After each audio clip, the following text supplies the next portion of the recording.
오늘은 엠마오에서 예루살렘이라는 제목으로 하나님의 말씀 상고하겠습니다.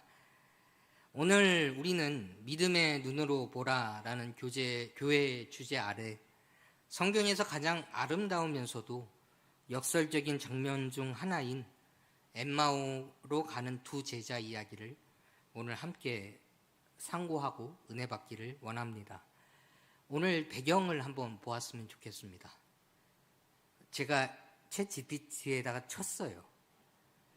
엠마오라는 그 길을 가는 두 제자하고, 근데 그 제자의 얼굴이 슬픈 빛을 띠어야 되는 거고, 그리고 예수님이 곁에 동행하는 걸로 그려봐 달라라고 해서 챗GPT가 그리더라고요. 오늘 이 그림을 함께 보니까 어떠십니까? 오늘 본문에 등장하는 두 제자의 모습은 슬픈 빛을 띠었습니다. 이 본문의 배경이 되는 배경이 뭐냐면, 이 예수님께서 십자가에서 못 박혀 돌아가시고 3일 만에 부활하신 바로 그 날이 오늘 본문의 배경입니다. 부활의 사건이 무엇입니까? 온 우주가 뒤집히고 사망 권세가 깨뜨려진 승리의 날입니다. 그런데 오늘 본문에 등장하는 두 제자의 모습은 어떠합니까? 17절을 한번 보겠습니다. 예수께서 이르시되 너희가 길 가면서 서로 주고받는 이야기가 무엇이냐 하시니 두 사람이 슬픈 빛을 띠고 머물러 서더라. 그들은 슬픈 빛을 띠고 머뭇거리며 걷고 있습니다.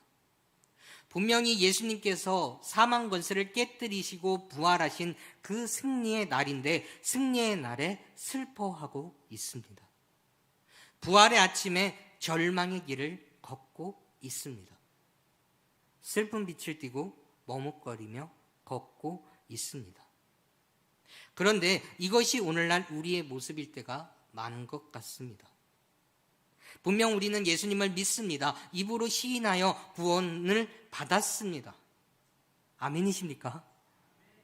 그런데 막상 나의 삶의 현장으로 돌아가면 경제적인 문제, 자녀의 문제, 건강의 문제라는 안개 속에 갇혀서 곁에 계신 주님을 보지 못하는 우리의 모습을 발견하게 됩니다.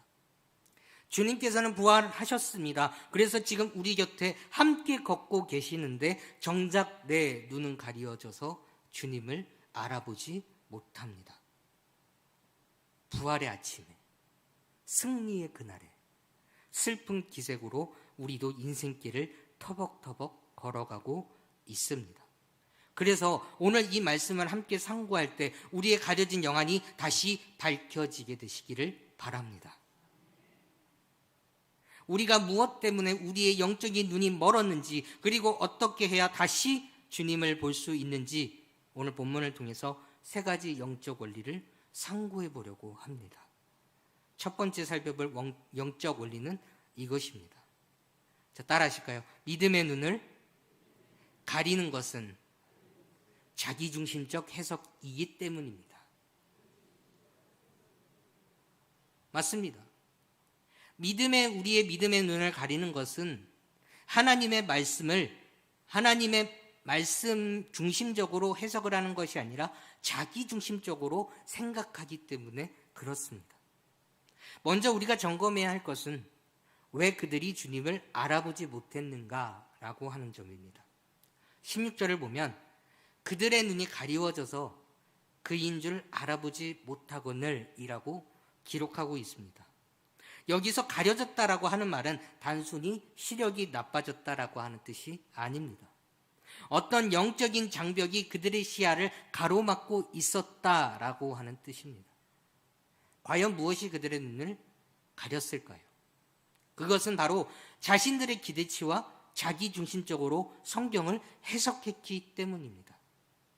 21절 한번 볼까요?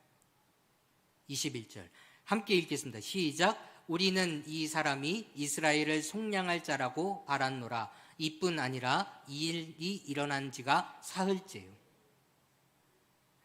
21절을 보니까 두 제자들은 자신들의 기대치가 있었습니다.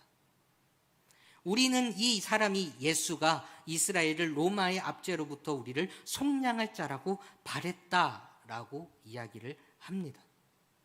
근데 참으로 아이러니합니다. 그들은 예수님을 믿었습니다. 그러나 그들이 믿고 싶었던 예수님은요, 메시아, 우리의 영혼의 구원자가 아니고 정치적인 해방자를 그들은 꿈꿨기 때문입니다. 로마를 물리치고 우리를 잘 살게 해줄 왕을 그들은 바랬던 것입니다. 그런데 그 예수님이 허망하게 십자가에 죽으셨던 겁니다. 자신들의 계산과 기대가 빗나가자 그들은 곧바로 절망에 빠졌습니다.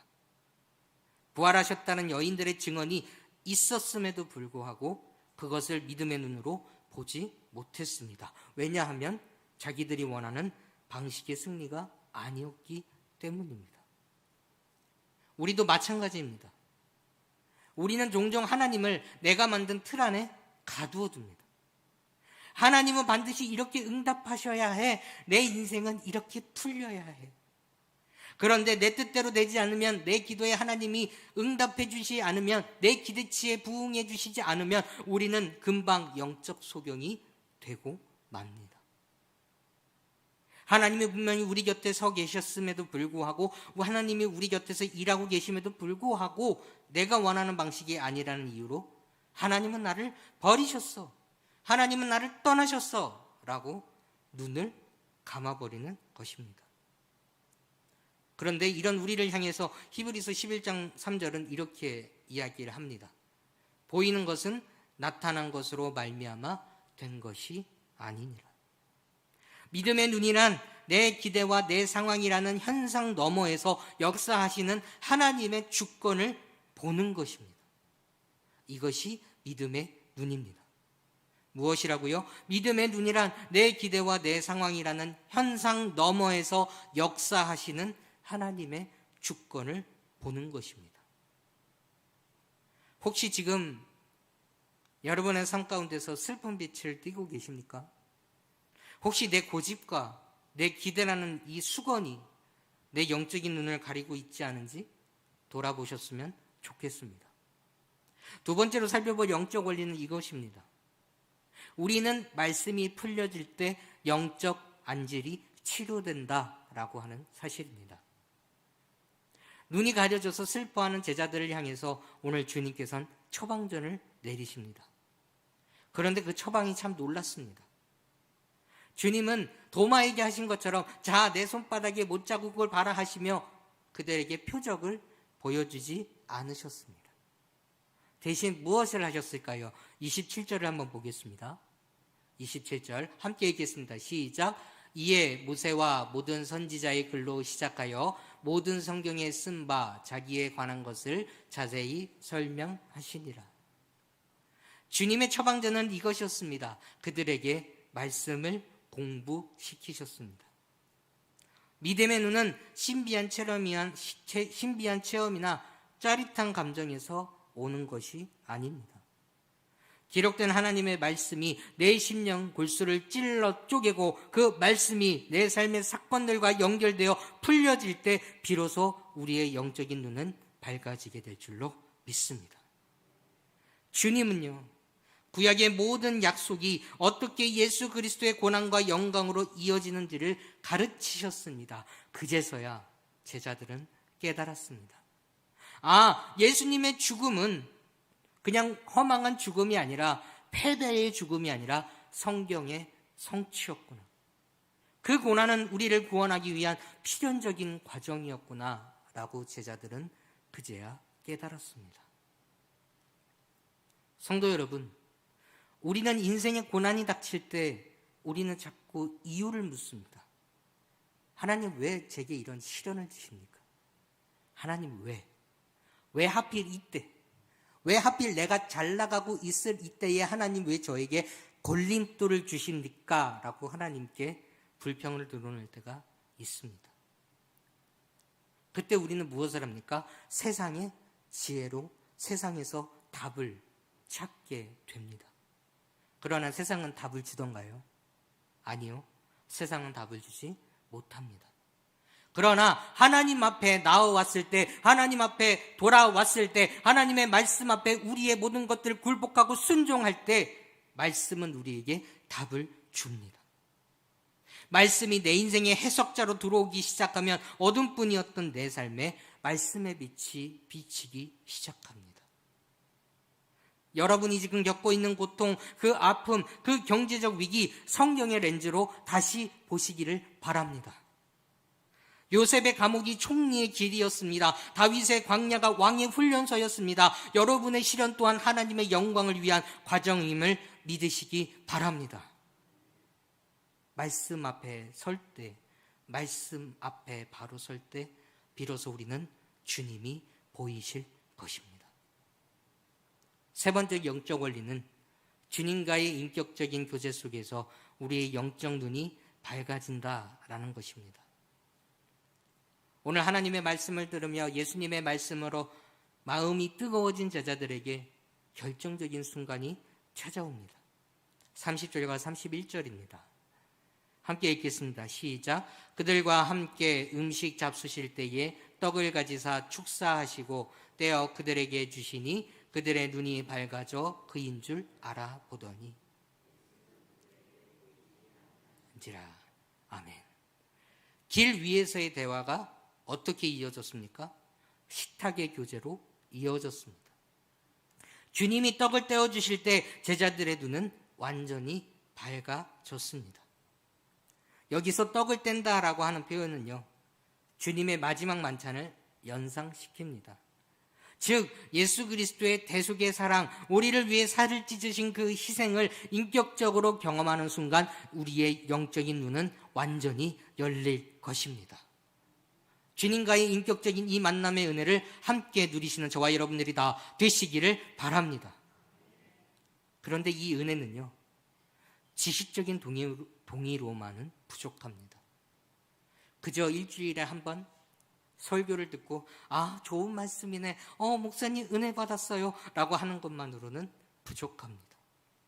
그 말씀을 가지고 결국 어디로 갖고 와야 되느냐? 내 삶의 식탁으로 가져와야 하는 것입니다. 길에서 머무는 것이 아니라 어디로요? 내 삶의 식탁으로 가져와야 되는 것입니다. 결국 주님을 내 삶의 주인으로 모시고 그분과 함께 먹고 마시는 친밀한 교제가 있어야 합니다. 기억하시기 바랍니다. 주님은요, 엠마오로 가던 제자들에게 먼저 다가가셨습니다. 말을 거셨습니다. 함께 걸으셨고 결국 그들의 집에 머무셨습니다. 기억하시기 바랍니다. 저와 여러분들 곁에 우리 주님께서 먼저 다가오심을 믿으시기 바랍니다. 먼저 우리에게 말을 거심을 믿으시기 바랍니다. 우리와 함께 걸으심을 믿으시기 바랍니다. 우리와 함께 머무시기를 원하시는 분이 우리 주님이시라는 사실을 굳게 믿으셨으면 좋겠습니다. 믿음의 눈이란 멀리 계신 하나님을 우러러보는 것이 아닙니다. 오늘 내 일상의 식탁에, 내 일터의 현장에, 내 자녀와의 대화 속에 주님이 함께 앉아 계심을 인정하는 겁니다. 여러분이 오늘 떼는 떡 한 조각, 여러분이 흘리는 눈물 한 방울 속에 우리 주님이 함께하고 계십니다. 그 친밀함이 회복될 때 우리는 비로소 고백할 수 있습니다. 주님, 당신이 여기 계셨군요. 내가 몰라봤을 뿐 주님은 단 한순간도 나를 떠나신 적이 없으셨군요 라고 고백하시게 될 겁니다. 이렇게 눈이 밝아진 제자들에게 어떤 변화가 일어났습니까? 32절에 보니까 그들의 마음이 뜨거워졌다라고 합니다. 그리고 33절, 곧 그때로 일어나 예루살렘에 돌아가 보니라고 기록합니다. 이것이 오늘 우리의 결론이자 우리가 가야 할 길입니다. 눈이 가려졌을 때에는 엠마오가 목적지였습니다. 엠마오가 어디였습니까? 사명을 피하는 곳이요, 실패를 확인하는 곳이고 현실로 도망치는 곳이었습니다. 그러나 눈이 밝아지자 그들은 더 이상 엠마오에 머물 수 없었습니다. 밤이 깊었지만 그들은 즉시 일어나 다시 예루살렘으로 달려갔습니다. 예루살렘이 어떤 곳입니까? 여전히 예수님을 죽인 자들이 눈을 부릅뜨고 있는 위험한 곳이었습니다. 그러나 그곳은 명확하게 주님이 부활하신 곳이며 사명의 자리입니다. 사랑하는 성도 여러분, 믿음의 눈이 열린 증거는 무엇입니까? 내 환경이 좋아지는 것이 아닙니다. 내가 다시 예루살렘으로 돌아갈 용기를 얻는 것입니다. 도망치던 삶에서 직면하는 삶으로 가는 것이 믿음의 눈이 열린 증거입니다. 슬픔의 걸음에서 증언의 걸음으로 바뀌는 것이 믿음의 증언입니다. 이번 한 주간 세상은 어쩌면 또 다른 여러 가지 모양으로 여러분들에게 슬픈 빛을 강요할지도 모르겠습니다.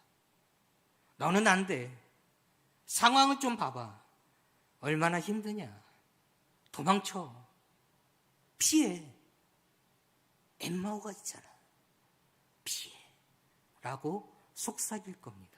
그때마다 오늘 말씀을 기억하시기 바랍니다. 내 고집의 수건을 벗어 던지시기 바랍니다. 말씀의 안경을 쓰시기 바랍니다. 내 삶을 해석하시기 바랍니다. 말씀을 내 인생의 해석자로 모시기를 바랍니다. 주님과 친밀하게 대화하시기 바랍니다. 그럴 때 우리의 눈이 다시 밝아져서 엠마오 같은 절망의 현장을 예루살렘 같은 소망의 현장으로 바꾸시는 능력의 성도님들이 다 되시기를 바랍니다.